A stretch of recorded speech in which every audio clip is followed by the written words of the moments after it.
Fray Benito Jerónimo Feijóo, nacido en Galicia, es el foco de estudio. Nació en un lugar señorial y prominente en la parroquia de Santa María de Elías, en Pontevedra. Su infancia se desarrolló en un entorno rural y pequeño, donde las aldeas componían el municipio. A los 12 años, ingresó en la orden religiosa de los merinos, una rama de los benedictinos. Como profesor, recorrió Galicia y Salamanca hasta que se estableció en Oviedo, donde pasó la mayor parte de su vida. Oviedo lo venera con calles, monumentos y un cariño duradero.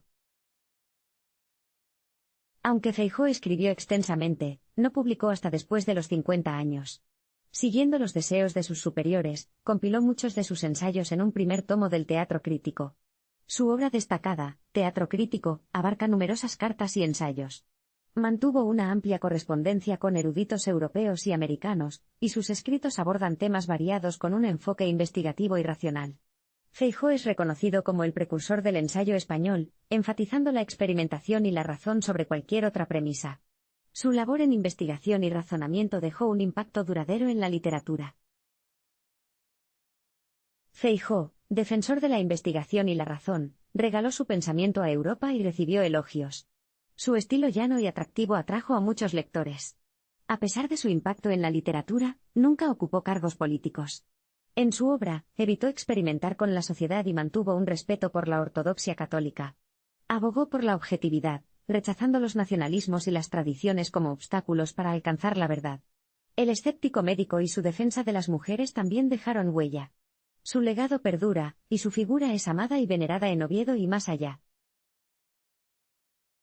Las obras más leídas e impresas en España del siglo XVIII fueron el primer tomo del Teatro Físico, y el segundo libro, Teatro Crítico Universal, junto con su segunda obra, Cartas eruditas y curiosas.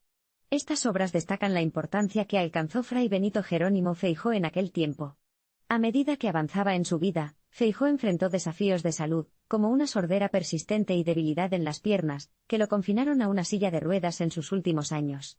A los 87 años, falleció en Oviedo, donde enseñaba en el Colegio de San Vicente, y se encargaba de la iglesia de Santa María de la Corte. Aunque no recibió reconocimientos de importantes instituciones progresistas en vida, como la Económica y la Sociedad Económica de Sevilla, Feijóo fue elogiado por los reyes, Fernando VI y Carlos III, el Papa Benedicto XIV e incluso fue considerado el introductor del ensayo en España. Su obra fue destacada por su enfoque científico, moderno, experimental y pragmático. Feijóo buscaba superar la superstición arraigada en la España de aquel tiempo y divulgar las nuevas ideas científicas. Sus escritos se recopilaron en 8 volúmenes del Teatro Crítico, y 5 volúmenes de Cartas eruditas y curiosas, con un volumen extra de adiciones. A finales del siglo XIX, Marcelino Menéndez Pelayo destacó la importancia de la obra de Feijóo, y mencionó que había tenido 15 ediciones hasta ese momento, siendo la más destacada la realizada en vida o poco después por su amigo, el ministro Campomanes.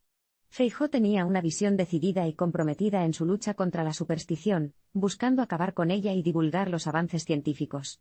Se autodenominaba ciudadano libre de la República de las Letras, rechazando la sumisión a Aristóteles y manteniéndose como un crítico independiente. No era aliado de sus enemigos y defendía la claridad y la razón. Fray Benito Jerónimo Feijóo reclama para sí la objetividad del centro, y se muestra reticente a aliarse con sus enemigos. Aunque era religioso y se sometía a los juicios y la ortodoxia católica, algunos críticos consideran que esa limitación le impidió alcanzar plenamente su libertad y convertirse en un auténtico estadista. Feijóo era un curioso y tenía un estilo llano y atractivo en sus escritos. Aunque exploraba nuevos hallazgos científicos, no los aplicaba a la sociedad ni proponía teorías para la realidad.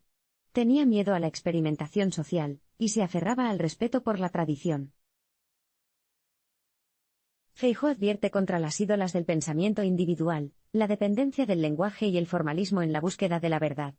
Rechaza el narcisismo de afirmar verdades que engrandecen al individuo, y defiende huir de la adoración del estilo en detrimento del contenido y la verdad. Para él, la tradición era el alma del espíritu de la sociedad y no debía ser desafiada.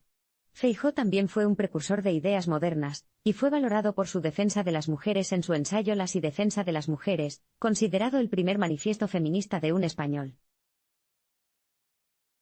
Feijóo enfrentó numerosos rechazos y protestas, especialmente de los frailes turistas y escolásticos, por sus ideas y defensa de las mujeres. Aunque también incursionó en la medicina y escribió sobre el escepticismo médico, se reconoce que sus investigaciones estuvieron limitadas por la falta de medios de la época. Sin embargo, personalidades posteriores como Gregorio Marañón lo apreciaron, y consideraron un referente tanto en medicina como en literatura. Marañón tenía un gran aprecio por Feijóo y lo consideraba un ejemplo a seguir, incluso dedicándole un discurso cuando entró en la Real Academia de la Lengua.